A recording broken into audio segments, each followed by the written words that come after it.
मालिक रकाती साहब इंशाल्लाह बात करेंगे, क्योंकि जो भी फ्रीडम फाइटर थे उनके बारे में याद करना जरूरी है। आज वैसा दिन है, याद करने का दिन है, लिहाजा हम चाहिए कि जरूर याद करें। और बच्चों तक हम लोग सुनाए हैं, अपने घरों में जाके बताए हैं, और इस हिंदुस्तान को आजाद करने में शहीद हुए हैं और जान कुर्बान दिए हैं, ये तमाम बताना है आप लोगों की जिम्मेदारी है। लिहाजा मैं दावत देता हूँ हमारे मालिक साहब को, तो वो बात करें।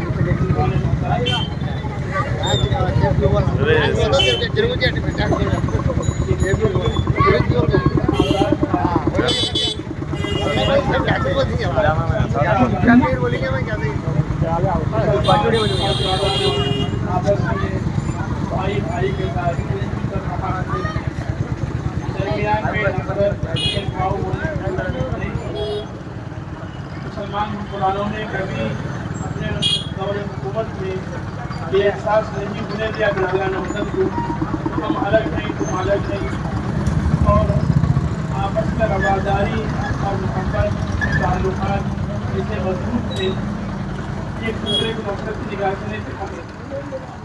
लेकिन रफ्ता रफ्ता हमारे भारत पर जब गैर मुल्की लोगों ने कब्जा कर लिया और धोखे से और किसी न किसी तरह कब्जा जमा लिया, ये मुल्क एक वक्त में आज़ाद था, गुलामी की जंजीर में जकड़ गया। जब उनका जुल्म बढ़ गया तो गुलामी जो है हद से ज़्यादा तजावुज़ कर गई। दानिश्वर और अक्लमंदों ने जिनकी सोच दूर तक रहा करती थी, दूरदर्शी से जो है काम लिया और उन्होंने मुल्क की आज़ादी के लिए आवाज़ उठाया। तो आवाज़ उठाने वालों में सबसे पहले शेर मैसूर है, जिन्होंने आवाज़ उठाई थी आज़ादी। मुसलमान जो है उसके साथ हिंदे में बिरादरान वतन के साथ किए। बहुत से उलमा ने इस मुल्क की आज़ादी के लिए अपनी जानों को कुर्बान किया है।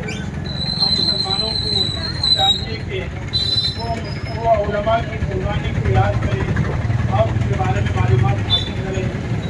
जैसा जैसा कुर्बानी का जो है आगे बढ़ता गया, वैसे वैसे उलमा की कुर्बानियाँ भी बढ़ती गई। बिरादरान वतन और मुसलमानों ने वतन ने मिलकर को आज़ाद कराया है। ये मुल्क 1940 में आज़ाद हुआ है।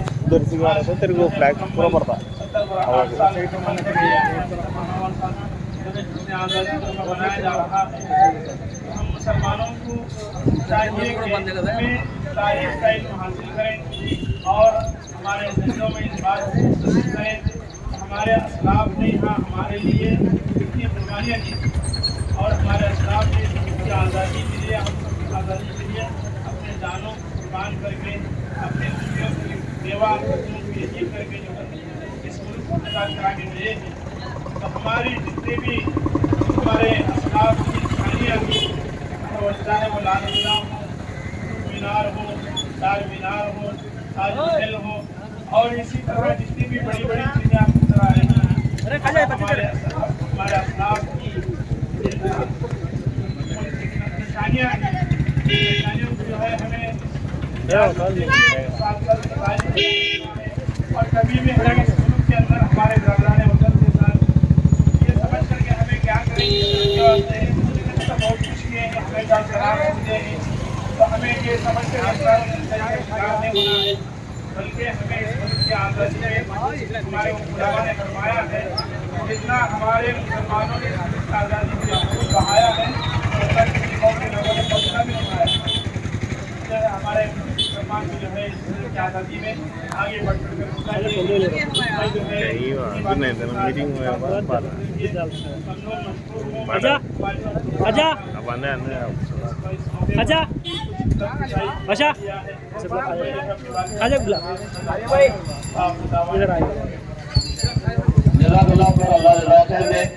मौलाना ने क्या बेहतरीन बात बोली, अल्हम्दुलिल्लाह अल्लाह के फजल करम से, क्योंकि मामूली बात नहीं, जो मुसलमानों ने कुर्बानी दी, इतना ही नहीं बल्कि ये तिरंगा जो झंडा दिख रहा है, ये झंडा को बनाने वाला भी एक मुसलमान है।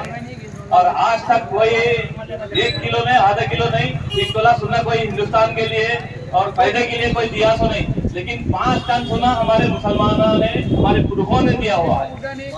आज हमारा जो ताजमहल हमें दिख रहा है 7 टन यानी 7 ऐसे अजूबे है, उसमें से एक है पूरा वर्ल्ड में। वो आज ताजमहल से जो पैसा आ रहा है लाखों करोड़ों रुपए के फायदा बन रहे हैं हमें हिंदुस्तान में। ये बनाने वाले भी एक मुसलमान है। बल्कि इतना ही नहीं, जो चांद मीनार है वो भी मुसलमानों ने बनाए, जो गोलकोंडा है वो भी मुसलमानों ने बनाए, लाल किला जो है वो भी मुसलमानों ने बनाए। आज हमारे MP यानी जो प्रधानमंत्री लोग ऊपर चढ़कर जो झंडा खींच रहे हैं, वो बनाने वाले भी हमारे मुसलमानों ने है, हमारे पुरखों ने है। तो इतना हमारे मुसलमानों ने बना के हिंदुस्तान को दिया है, आज कोई याद करने वाला नहीं। आने वाले दिनों में ये किताबों से निकाल लेंगे, किताबों से ये निकाल लेंगे मुसलमानों का चरित्र जो है वो चरित्र निकालेंगे, लेकिन रहने से तो नहीं निकाल पाएंगे। जो हिंदू हो गए वो तो नहीं निकाल सकेंगे। लिहाजा हम तमाम को चाहिए अपने अपने बच्चों को याद कराएं, बताएं, जरूर बताएं अपने पुरखों ने क्या क्या हिंदुस्तान को दिया है, ये जरूर बताएं। हमें वैसा नहीं जैसे कि RSS के जो लीडर है जितने भी, ये तकरीबन ये लोग माफीनामा मांगने वाले हैं। हमें उनमें से नहीं, उनमें से हमें हरगिज़ नहीं। हमें हिंदुस्तान को देने वाले हैं, लेने वाले नहीं है, चुराने वाले नहीं है हरगिज़। लिहाजा ये तमाम को याद रखना चाहिए। इसी चीज को याद करते हुआ आज बेहतरीन से बेहतरीन दिन है, हिंदुस्तान आजाद हुआ दिन, खुशी का दिन है अल्हम्दुलिल्लाह। इसलिए मैं ज्यादा लंबी चौड़ी बात खड़े हुआ। और उसके बाद इंशाअल्लाह हमारे आरिफ है, हमारे असेंबली के जॉइंट सेक्रेटरी है, हमारे असेंबली के जॉइंट सेक्रेटरी है, लिहाजा उनको मैं चाहूंगा पूरा भी अच्छे बात करें। अस्सलाम वालेकुम वरहमतुल्लाहि वबरकातुहू। ज़्यादा टाइम नहीं लेता, 2 मिनट बात करके अपनी जगह नहीं लेता हूँ। जैसा कि आज यहाँ जमा होने का एक ही वाहिद मकसद ये है कि आज जो है हमारा देश जो है, जो ब्रिटिश वाले थे, जो अंग्रेज थे, उनकी गुलामी से बाहर आया, उस खुशी में जो है आज ये हमें 15 अगस्त मना रहे हैं। पहले चीज जो है ये खाली झंडा खींचना, फूला बांटना, लड्डुआ खाना एक रस्म नहीं, एक रस्म नहीं है वो, बल्कि हमें एक खुशी मना रही कि हमारा देश जहाँ हमें जी रही, जहाँ हमें रहती और जहाँ हमें मरने वाले है, वो देश के ऊपर जहाँ हमें ही वहाँ हमारा राज रहना, वहाँ पर कोई बाहर से आकर राज करने वाला था। उस वक्त हमारे दादा परदादाओं ने जो है ना अंग्रेजों को मार कर हिंदुस्तान से भगा दिए थे। तो जब हमारा देश आजाद हुआ, तो हमारा देश आजाद होकर 70 पर 9 साल हुआ, कितने साल? 70 पर 9 साल हुआ अंग्रेजों को बाहर भगा कर। तो अब सवाल क्या है कि 70 पर 9 साल होने के बावजूद, हमारा देश आजाद होने के बावजूद, हमारे देश के साथ साथ जो है चाइना भी आजाद हुआ, जापान भी इसी वक्त आजाद हुआ, लेकिन आज दुनिया में चाइना का कोई मुकाबला करने वाला नहीं है। आज जापान का दुनिया में कोई मुकाबला करने वाला नहीं है। लेकिन आज हमें 70 पर 9 साल होने के बावजूद, 70 पर 9 साल हमें हाथा में हुकूमत लेकर आज हमारे बच्चों को स्कूल नहीं, सामने देखो स्कूल कैसा है, जंगल में स्कूल रख सका है, सामने रास्ता नहीं है। तो बताना ये चाह रहा हूँ कि जब हमारे दादाओं परदादाओं खून बने थे, खून बहाए थे, जाना दिए थे ये देश को अच्छा बनाने के वास्ते, उन्होंने जाना देकर देश अंग्रेजों से निकालकर हमारे हाथ में देखो, उनकी जिम्मेदारी पूरी कर डाली। अब हमारी जिम्मेदारी क्या है?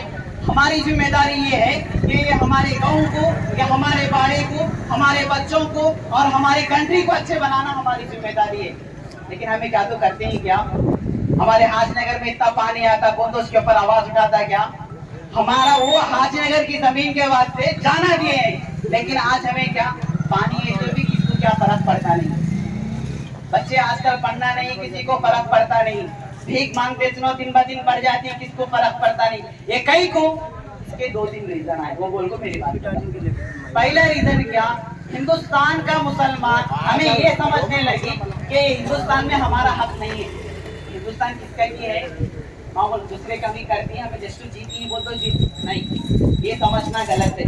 ये हिंदुस्तान की जमीन के वास्ते जब ब्रिटिश वाले या इंडिया को आए, उन्होंने कब्जा करने लगे, तो सबसे पहले लड़ने वाले हमारे मुसलमान टीपू सुल्तान, उसके बाद दूसरे कौन, बहादुर शाह जफर, क्या किस्मिल खान, बहुत सारे हजारों मुसलमान जो है जान देकर जो है उन्होंने इस देश को आजाद किया। तो पहली चीज ये है कि हम ये ना समझे कि ये देश हमारा, ये देश हमारा, ये देश के वास्ते जो है खून बहाकर ये देश आजाद करे। तो ये देश को ऊपर ले जाने के वास्ते, ये देश को सर बुलंद करने के वास्ते खून बहाने की जिम्मेदारी हमारी है। पहली चीज ये। दूसरी चीज ये है कि अब जो है देश को अच्छा करना, वो तो मैं बोले सुनते में रास्ते पड़ जाती, बोले सुनते में रोडा बढ़ जाती, बोले सुनते में स्कूल अच्छे नहीं होते। उसका एक क्या हमारा जो डेमोक्रेसी है उसको चलाने का एक सिस्टम है। इसमें क्या है, पॉलिटिकल सिनारियो है। पॉलिटिशियन जो है हमारा लीडर, मतलब जिसको हमें चुन लेती उन कैसा बोला वैसा चलता। लेकिन आज अफसोस की बात ये है, हमारा देश इतना पीछे पड़ना, हमारे बच्चे पढ़ने से इससे दूर रहना, उसका एक ही रीजन क्या है, हमें जो है गलत पॉलिटिशियन को चुनती, हमें जो है उस आदमी को चुनती तो 2000 लेती, हमें जो 2000 लेती है वो 2000 लेकर ये बोलती है 2000 लेकर कुछ भी कर, मेरे देश के साथ जो लाखों के लाखों रुपए जो म्यूनसिपालिटी में था वो खा ले, करोड़ों के पैसे खा ले, बस मेरे को 2000 दे दे, कुत्ते की जैसी हो गई हमारी। तो बताना ये चाह रहा हूँ कि हमारे महल्ले के वास्ते, हमारे गांव के वास्ते, हमारे देश के वास्ते हमें ऐसे आदमी को लीडर चुनेंगे, हम ऐसे आदमी को अपना लीडर मानेंगे जो है देश के वास्ते, जो लोगों के वास्ते, जो महल्ले के वास्ते खिदमत करने वाला है। जब उन्हें खिदमत करेगा तो तब देश तरक्की करेगा। लेकिन क्या है, हम देखेंगे एक आदमी पॉलिटिक्स में आने से पहले ना उसमें गाड़ी रहती, ना कार रहती, ना घर रहती, लीडर बनने के बाद कार भी आ जाती है, घर भी आ जाता, सब भी। तो हम लोग क्यों दीवाने बनकर रहे? तो अब दीवाने बनने का टाइम नहीं। अब देश आजाद होकर 80 साल के करीब हो गया, फिर भी जो है हमारे बच्चे जो डिग्री पढ़कर बैठे उनको जॉब नहीं, मुझे कहाँ से आता। जब तक हमें अब करना क्या है, करने का काम एक ही है, जिस तरह हमारे कमाने के ऊपर हमें ध्यान दे दी, जरा टाइम, जरा वक्त जो है जो महल्ले के मसले है, जो महल्ले के काम है, उसके ऊपर भी हमें आवाज उठाएंगे, हमें लीडर से जाकर सवाल करेंगे।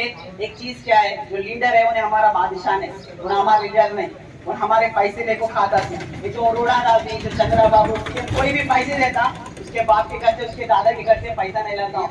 जो हमारा करंट का टैक्स है, जो घर का टैक्स है, जो हर तरह का रोड का टैक्स है, वो टैक्स देखो हमारे पैसे हम आपको वापस जाते हैं। तो हमारे पैसे, हमारे सब कुछ रखने को क्यों हम लोग पीछे डरना, क्यों हम लोग पीछे घिसना?